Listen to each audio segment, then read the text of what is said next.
Ladies and gentleman, বর্তমান এই সময়ে এসআইপি নিয়ে অনেক কথা হচ্ছে। আমাদের পার্শ্ববর্তী দেশ ভারতে এসআইপি বেশ জনপ্রিয়। আমাদের বাংলাদেশে এসআইপি নিয়ে বিস্তারিত তথ্য না থাকায় অনেকেই কনফিউজের মধ্যে আছে। এসআইপি আবার কি, কিভাবে এসআইপি করব, কেমন রিটার্ন আসতে পারে ইত্যাদি নানা বিষয়ে।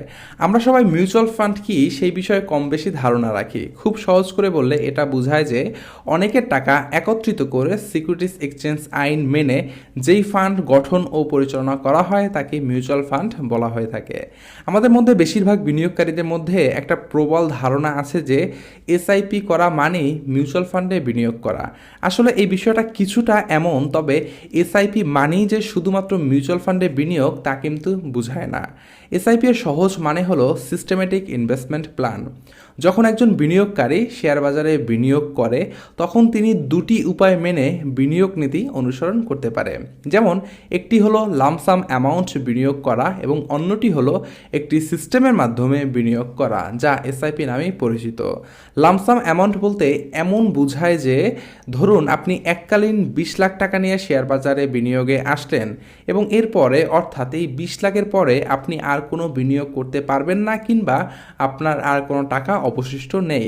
অন্যদিকে এসআইপি এটা বোঝায় যে আপনি প্রতি মাসের একটা নির্দিষ্ট তারিখে একটা নির্দিষ্ট পরিমাণ টাকা বিনিয়োগ করে যাবেন, যার লক্ষ্য থাকবে লং টাইমে ভালো মুনাফা করা, একই সাথে রিস্ক বা ঝুঁকি কমানো। যেহেতু এসআইপি একটা বিনিয়োগ পদ্ধতি এবং এই পদ্ধতি শুধুমাত্র মিউচুয়াল ফান্ডে বিনিয়োগ ছাড়াও অন্য সাধারণ শেয়ারও অনুসরণ করতে পারবেন।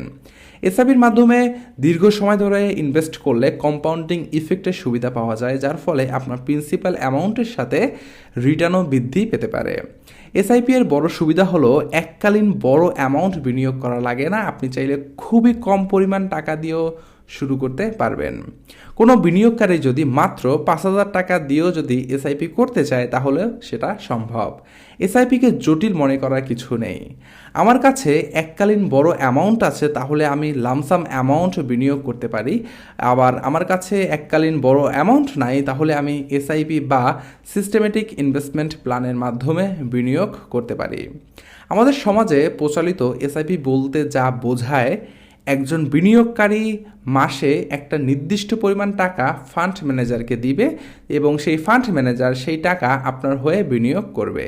এতে আপনার ঝামেলা কিছুটা কম, তবে আপনি চাইলে নিজের মতন করে প্ল্যান সাজিয়ে বিনিয়োগ করতে পারেন।